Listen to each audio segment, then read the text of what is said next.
Connaissais-tu l'histoire des dernières heures de Louis XVI? Le 20 janvier 1793, vers 14 heures, le verdict tombe. La mort. Louis, enfermé au Temple, apprend la nouvelle. Il n'est plus roi, mais simplement Louis Capet, un citoyen condamné. Il demande un sursis de 3 jours pour se préparer, mais la Convention refuse. Tout ce qu'on lui accorde, c'est un prêtre, Henry Edgeworth de Firmont, qui arrive dans la soirée. Dans sa cellule, l'atmosphère est lourde. Louis rédige son testament. Il demande pardon pour ses fautes, réaffirme sa foi catholique et confie sa famille à Dieu. Il y écrit une phrase poignante. « Je pardonne de tout mon cœur à ceux qui se sont faits mes ennemis, sans que je leur en ai donné aucun sujet. » Il dîne légèrement, puis s'entretient longuement avec son confesseur. Vers 20h30, le moment le plus déchirant arrive. Les adieux à sa famille. Marie-Antoinette, ses enfants Marie-Thérèse et le jeune Louis-Charles, ainsi que sa sœur Madame Élisabeth, le rejoignent. Les cris et les sanglots résonnent dans la tour. Il promet de les revoir le lendemain matin avant de partir, une promesse qu'il ne tiendra pas pour leur épargner une seconde agonie. Il passe le reste de la soirée en prière, puis se couche vers minuit. Son valet, Cléry, dort sur une chaise à ses côtés.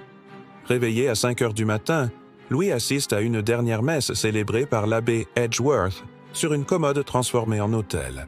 Il reçoit la communion. Vers 8 heures, le général Santerre, chef de la garde nationale, frappe à la porte. C'est l'heure.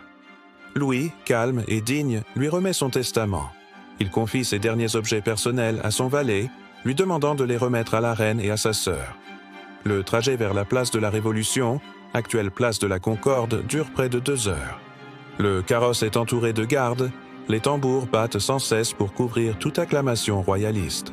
Arrivé au pied de l'échafaud, Louis se déshabille lui-même. Les bourreaux veulent lui lier les mains, il refuse d'abord, s'indignant. « Que prétendez-vous » L'abbé lui murmure. « Sire, courage face à la volonté de Dieu. » Louis cède. Il monte les marches, le regard fixé vers le ciel. Face à la foule immense, il tente de parler. « Je meurs innocent de tous les crimes qu'on m'impute. Je pardonne aux auteurs de ma mort et je prie Dieu que le sang que vous allez répandre ne retombe jamais sur la France. » Mais Santerre ordonne au tambour de couvrir sa voix. À 10h22, le couperet tombe. La tête est montrée à la foule qui crie « Vive la nation! Vive la République !» Ainsi s'achève la vie du dernier roi de l'Ancien Régime. Merci d'avoir regardé. Si cette page de l'histoire t'a intéressé, abonne-toi pour ne rien manquer de nos prochaines vidéos.